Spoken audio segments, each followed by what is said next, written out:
A few notable exceptions aside, Joe Biden's election victory was greeted with a collective sigh of relief from the international community. After the chaos of the Trump years, his fellow world leaders welcomed what they believed would be a safe pair of hands at a diplomatic level. The early signs were encouraging. Biden immediately took the US back into the Paris Climate Accord, which Trump had rejected.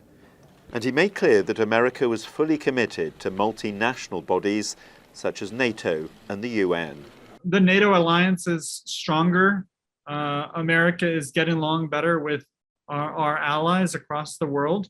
And America can project, democracy and freedom more credibly, given that Biden is in office. And so I think there's a range of different positive outcomes that we've seen.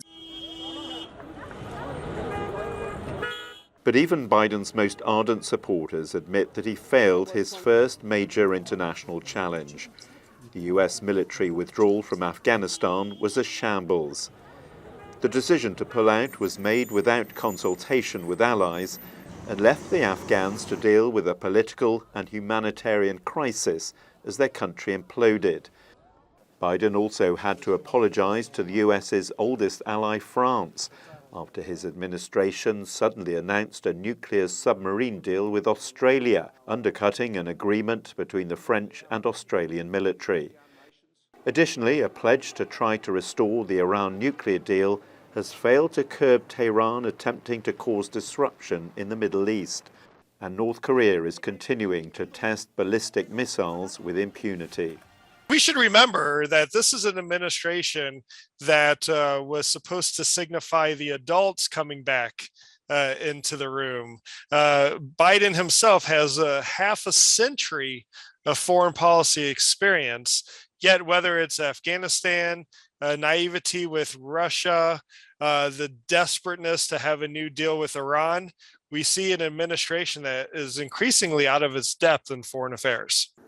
Joe Biden has quickly discovered that simply not being Donald Trump isn't enough to reassure America's allies or deter its opponents.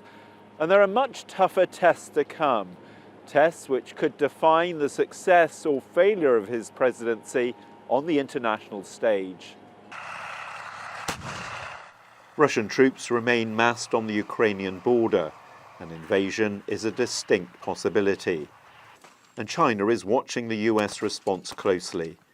If that response is considered weak, could Beijing feel emboldened to carry out its long-standing threat to take Taiwan by force if necessary? Joe Biden's second year in office is shaping up to be even more difficult than his first. John Brain, TRT World, Washington.